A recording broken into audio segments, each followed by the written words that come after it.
Kun yritys suunnittelee omaa markkinointiaan, on sen hyvä ymmärtää kuluttajan erilaisia ostopäätösprosesseja. Perinteinen ostopäätösprosessi lähtee liikkeelle siitä, että kuluttaja kohtaa, huomaa, havainnoi jonkinlaisen ärsykkeen. Tämä ärsyke voi olla niin sanottu sisäinen ärsyke.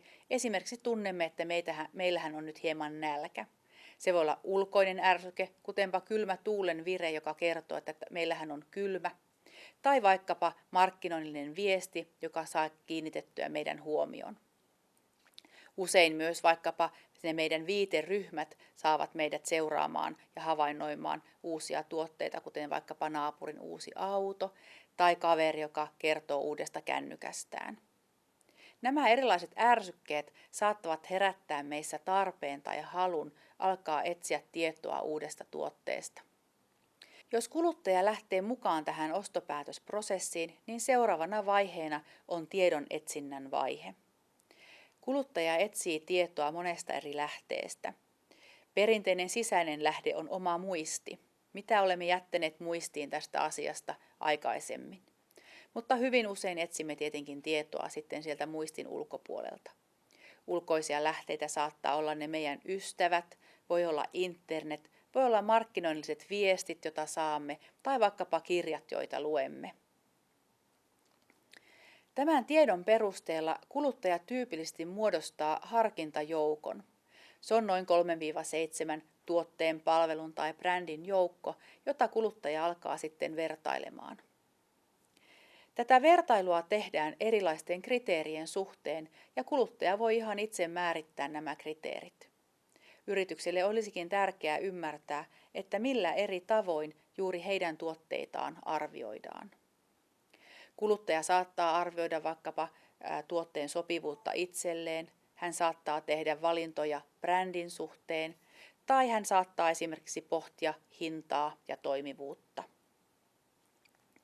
Tämän vaihtoehtojen vertailujen jälkeen syntyykin jonkinlainen preferenssijärjestys tai ehkäpä kuluttaja on valmis jo valitsemaan sieltä sen yhden hänen mielestään parhaan, hänelle ehkäpä eniten arvoa tuottavan tuotteen. Tuotteen valinta ei kuitenkaan ole vielä sama kuin ostaminen. Itse ostopäätökseen ja siihen konkreettiseen ostamiseen tarvitaan vielä se, että sen ostohalun ja tuotteen valinnan lisäksi löytyy ostokykyä sekä aikaa ja rahaa hankkia se tuote. Tämän perusostopäätösprosessin jälkeen on vielä oston jälkeinen käyttäytyminen, joka on itse asiassa hyvin tärkeä osa tätä ostopäätösprosessia. Yleensä tällä viitataan siihen, että onko kuluttaja tyytyväinen tai mahdollisesti tyytymätön tekemäänsä hankintaan. Kuluttaja saattaa suositella tuotetta muille ystäville ja nykypäivänä varsinkin jakaa tietoa omista käyttökokemuksistaan esimerkiksi sosiaalisessa mediassa tai muuten internetissä. Onpa aika yleistä, että kuluttaja kuvaa itseään uuden tuotteen kanssa ja jakaa sitä kuvaa eteenpäin. Edellä esitetty ostopäätösprosessi kuvaa tilannetta, jossa kuluttajalla on aikaa ja halua panostaa tämän tuotteen valitsemiseen ja arviointiin. Tällöin yleensä puhutaan korkean sidonnaisuuden tuotteista. Ne ovat kuluttajalle tärkeitä, merkityksellisiä ja hän todellakin haluaa panostaa niihin aikaa ja energiaa. Aika usein nämä tuotteet ovat vähän isompia hankintoja, ei niitä ihan tavanomaisia. Suurin osa arjessa tehdyistä päätöksistä on kuitenkin nopeita, tavanomaisia, aika yksinkertaisiakin päätöksiä. Puhumme monesti matalan sidonnaisuuden tuotteista. Kuluttajalla ei ole aikaa eikä energiaa käyttää niihin kovin paljon, vaan hän saattaa käyttää erilaisia peukalosääntöjä, tapoja nopeasti tehdä päätöksiä näihin asioihin liittyen. Kuluttaja voi esimerkiksi ostaa aina tietyn merkkisiä tuotteita. Hän voi valita aina tietyn saman tuotteen kuin aina ennenkin. Hän voi ostaa sen, mistä lapset on sanonut, että he pitää siitä eniten, tai vaikkapa puoliso tykkää siitä kaikista eniten. Tyypillistä on myös se, että valinnat tehdään siitä kaupasta, joka on esimerkiksi kotimatkan varrella. Näin ollen sen kaupan valikoima toimii vaihtoehtojen vertailun joukkona. Tavanomainenkin tuote voi kuitenkin muuttua erityisen tärkeäksi ja merkitykselliseksi jossakin tilanteessa. Esimerkiksi jos minulle ruokaostokset olisivat tämmöinen matalan sidonnaisuuden tuote, en paljon kiinnitä niihin huomiota, niin jos tiedän, että meille on tulossa vieraita, niin haluankin panostaa enemmän siihen valintaan ja ostaa hyviä ruokatarvikkeita. Ja sitä kautta ehkä itsekin näyttäytyä parempana emäntänä. Silloin nämä tavanomaiset peukalosäännöt muuttuvatkin pidemmäksi vaihtoehtojen vertailuksi ja saatan viettää pitkän aikaa siellä kaupan hyllyjen välissä päättämässä, että minkälaista jauhoa tai minkälaista kastiketta ostaisin tällä kertaa. Kun yritys ymmärtää, millä tavoin kuluttajat tekevät päätöksiä juuri kyseisellä toimialalla, niin he voivat varmistaa, että he ovat mukana niissä pisteissä, missä kuluttaja tekee näitä pieniä valintapäätöksiä prosessin eri vaiheissa. Jos yrityksen tuotteista etsitään tietoa internetistä, niin yrityksen täytyy olla siellä.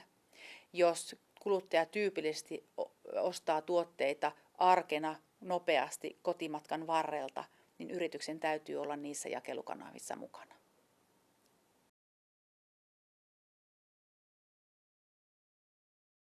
Markkinoinnin tutkijatohtori Henna Syrjälä, me ollaan tässä keskusteltu siitä, miten eri tavoin kuluttajat tekee ostopäätöksiään, ja me ollaan huomattu, että on hyvin erilaisia ostopäätösprosesseja. Sä oot tutkinut tämmöistä lemmikkeihin liittyvää kuluttamista, niin millä tavalla lemmikit vaikuttaa siihen, miten kuluttajat tekee ostopäätöksiä? No lemmikithän, sitä voi miettiä vähän niin kuin kahden tasoisesti. Et voi miettiä toisaalta niihin lemmikkeihin liittyvää kuluttamista, jotka tavallaan ne lemmikit itsessään saa aikaa sitä kuluttamista. Ja sitten semmoisia kulutuskohteita, mitkä ei välttämättä suoraan liity siihen lemmikkiin.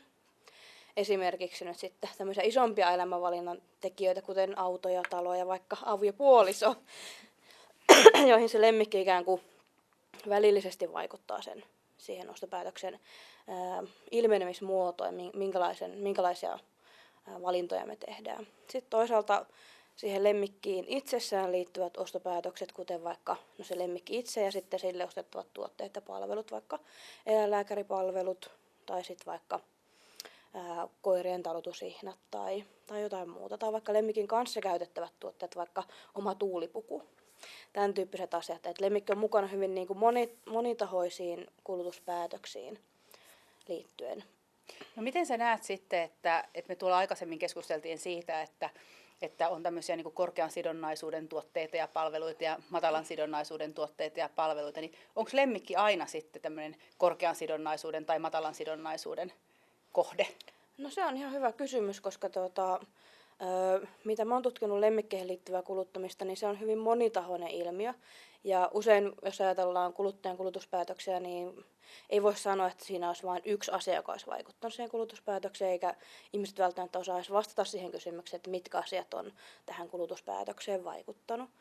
Ja jos me katsotaan lemmikkeihin liittyviä merkityksiä, niin suomalaisessa kulutuskulttuurissa niin näkyy hyvin niin kuin monitahoisia lemmikkimerkityksiä, jotka osa on tämmöisiä niin kuin korkean sidonnaisuuteen liittyviä merkityksiä, kuten vaikka silloin kun lemmikki koetaan minän laajentumana tai osana identiteettiä, niin siihen usein liittyy väistämättä kiintymys sitä lemmikkiä kohtaan, jolloin se tietty ostopäätös voi näyttäytyä hyvinkin korkean sidonnaisuuden ostopäätöksenä. Mutta sitten toisaalta siihen liittyy myös paljon rutiininomaista arkista kuluttamista. Esimerkiksi ostetaan vaikka se sama ruokasäkki kuin aina ostettu, eikä sitä välttämättä siinä hetkessä enää mietitä, jos se tavallaan on kerran ehkä mietitty huolellisemmin läpi.